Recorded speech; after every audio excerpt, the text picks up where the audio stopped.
ట్రంప్కి అంటే అమెరికా అధ్యక్షుడు డొనాల్డ్ ట్రంప్కి వ్యతిరేకంగా కోట్ల మంది భారతీయ రైతులు ఈ ఫిబ్రవరి 12వ తారీఖున ఒక సమ్మెకు పిలుపునిచ్చారన్నమాట. ఏదో డొనాల్డ్ ట్రంప్ పదవిలోంచి దిగిపోవాలి, ఆయన ఇంపీచ్ అమెరికా వ్యాప్తంగా 50 స్టేట్లలో నో కింగ్స్ అని ఒక పెద్ద ప్రొటెస్ట్ చేశారు.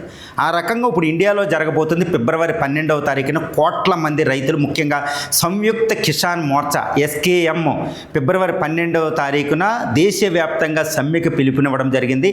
ఇందులో ఇంకొక పెద్ద విచిత్రం ఏంటంటే ఈ పీయూష్ గోయల్ భారత కామర్స్ మినిస్టర్ కూడా రిజైన్ చెయ్యాలి అనేది, అంటే మోడీ గవర్నమెంట్కి వ్యతిరేకంగా రైతులు సమ్మెకు దిగారండి. ఇది చాలా తీవ్రంగా పరిగణించవలసిన విషయం, అంత సింపుల్ ఏం కాదు. ఎందుకంటే ఇప్పుడు ఇండో-US ట్రేడ్ డీల్ అనేది కంప్లీట్ అయ్యింది. ఇప్పుడు ట్రంప్ కూడా దానికి ఎగ్జిక్యూటివ్ ఆర్డర్ ఇవ్వడం జరిగింది.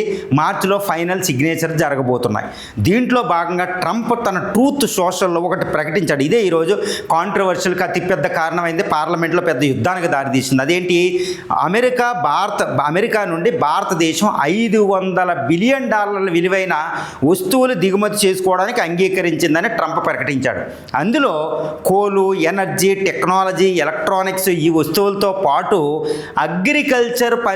అగ్రికల్చర్ ఉత్పత్తులు కూడా ఉన్నాయి, వ్యవసాయ ఉత్పత్తులు అన్నారు. అందులో ఏమున్నాయి, ఇండియా అమెరికా నుంచి దిగుమతి చేసుకోవాల్సిన అవసరం ఏ వస్తువులకు ఉంది అంటే ఏ వస్తువులకి లేదండి. కనీసం కొన్ని బీన్స్ అని, సోయాబీన్ మన ఇండియా తెచ్చుకున్న పెద్ద problem. Soybean one of the biggest producer, especially Madhya Pradesh పాడైపోతుంది. రాజస్థాన్ ప్రాబ్లం, మహారాష్ట్రకు ప్రాబ్లం, సోయాబీన్ అక్కడ ఎక్కువ పండుద్ది, అది దిగుమతి చేసుకున్న ప్రాబ్లమే. ఇక బాదం, ఇవన్నీ పిస్తాలు ఈ దిగుమతి చేసుకున్నా కొంచెం ప్రాబ్లమే, కొంతవరకు ఓకే. మరి మిగిలిన ఏ దిగుమతి చేసుకుంటారు? ఆయిలా, ఈ తర్వాత మిల్కా, డైరీ ప్రొడక్ట్సా ఏంటి అది చెప్పలే. కాకపోతే ఇండియా మాత్రం అగ్రీడ్ అయింది. వ్యవసాయ ఉత్పత్తులు కొన్ని వస్తున్నాయి. ఇండియా పార్లమెంట్లో పీయూష్ గోయల్ ఏమంటున్నారు, భారత ప్రధాని ఏమంటున్నారు, వ్యవసాయ రక్షణకు మేము అన్ని చర్యలు తీసుకున్నాం, వ్యవసాయం ఏం పాడవదు, ప్రాబ్లం లేదంటున్నారు. కానీ వ్యవసాయ ఉత్పత్తులు దిగుమతి అవుతున్నాయి. US నుంచి ఏ వ్యవసాయ ఉత్పత్తులైనా అది భారత వ్యవసాయం మీద తీవ్రమైన దాడండి.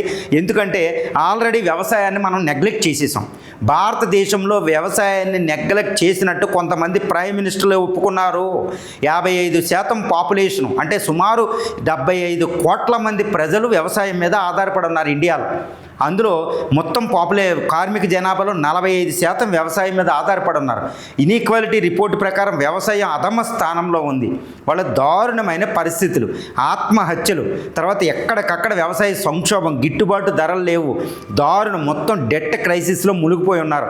ఇలాంటి పరిస్థితుల్లో అమెరికా ఉత్పత్తులు భారతదేశం రావడం అంటే అది భారతదేశం మీద తీవ్రమైన అటాక్. అది ఎందుకంటే నేను ఎందుకు చెప్తున్నానంటే ఆల్రెడీ అక్కడ grey box, blue box, yellow box, green box అంటే ఎన్నో సబ్సిడీలు ఇచ్చేస్తారు అగ్రికల్చర్ వ్యవసాయ ఉత్పత్తులకు. అక్కడ అమెరికాలో వాళ్ళు మొత్తం ఉత్పత్తి ఎంతైతే ఖర్చు అయిందో ఉత్పత్తులో 50% పైగా అది సబ్సిడీలు ఇచ్చేస్తుంది గవర్నమెంట్.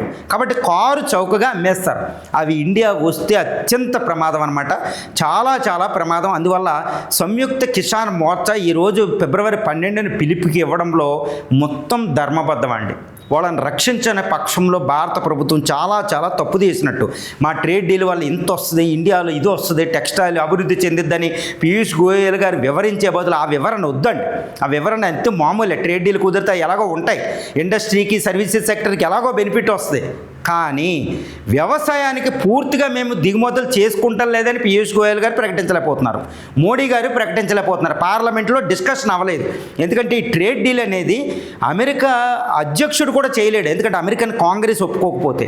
కానీ ఇక్కడ భారత ప్రధాని పార్లమెంట్ గొడవ లేకుండా బైపాస్ చేసి బిల్ పాస్ చేసేయచ్చు. ఇది భారతదేశంలో ఒక దారుణమైన పరిస్థితి. కాబట్టి అట్లీస్ట్ ఈ ట్రేడ్ డీల్ ఆమోదమైన పార్లమెంట్ల ద్వారా అవనివ్వండి. కానీ అలా చెయ్యరు, అసలు డిస్కషన్కే దగ్గర పార్లమెంట్లో. కాబట్టి రైతులకి అన్యాయం జరుగుతుంది, ఏదో దాస్తుంది భారత ప్రభుత్వం అనేది ఇక్కడ అర్థమైపోతుంది ఈ విషయంలో.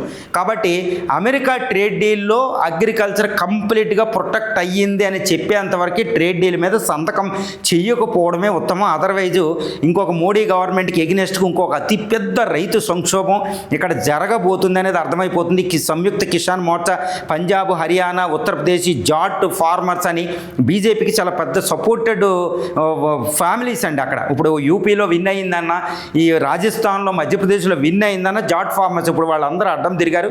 ఇది మోడీ ప్రభుత్వానికి కూడా అంత మంచిది కాదు అని నా ఉద్దేశం అండి. అగ్రికల్చర్ని ప్రొటెక్ట్ చేయలేని పక్షంలో ఈ ట్రేడ్ డీల్ని ఎట్టి పరిస్థితుల్లో నిర్ద్వందంగా తిరస్కరించాల్సింది. ఇందులో ఎట్టి పరిస్థితుల్లో క్షమార్హం కానిది. ఎందుకంటే గవర్నమెంట్ ఆల్రెడీ ఫెయిల్డ్ అనమాట. Already Indian government has failed to protect the Indian agriculture. ఇలాంటప్పుడు ఇంకొకళ్ళని బయట వాళ్ళని అనుమతించడం ఏంటి? అసలు ఎట్టి పరిస్థితుల్లో కుదరదు. ఒకవేళ ఆ ట్రేడ్ డీల్ బదులు మనం ప్రైమ్ మినిస్టర్ ప్రధాని మీరే అన్నారు ఒకసారి, ఇండియాలో డొమెస్టిక్ కన్జంప్షన్ పెరిగితే స్వదేశీ మనకి కన్జంప్షనే సరిపోద్దన్నారు. అలా రైతులు కొనుక్కుంటారు, మిగిలిన కొనుక్కుంటారు. మనకు ఆ ట్రేడ్ డీల్ లేకపోయినా మన గ్రోత్ రేట్ బాగానే వచ్చింది, యూతో కుదుర్చుకుని ఇవన్నీ ఉన్నాయి. అమెరికా నుంచి వ్యవసాయ ఉత్పత్తులు ఏంటండి, ఇది చాలా ఘోరం. ఇది ట్రంప్ భారత వ్యవసాయానికి వెన్నుపోటు. భారతదేశానికి కాదు, భారతదేశం కెన్ అఫోర్డ్ ఇట్, భారతదేశం తట్టుకోగలిగిద్ది. కానీ భారత వ్యవసాయ రంగం ట్రంప్ని తట్టుకోలేదు. ఇది భారత ప్రభుత్వం ఎట్టి పరిస్థితులు ఇక్కడ నక్కినట్టు అది లేదు ఇది లేదు ఏదో పొలిటికల్లో స్టేట్మెంట్లు పీయూష్ గోయల్ ఇవ్వడం కాదండి. అగ్రికల్చర్కి నిర్ద్వందంగా ఆయన కేటగిరికల్లీ ఈ has to declare that agriculture imports completely banned from the US అనేది ప్రకటించాలి. లేని పక్షంలో ట్రేడ్ డీల్ ఆపేయడమే ఉత్తమం.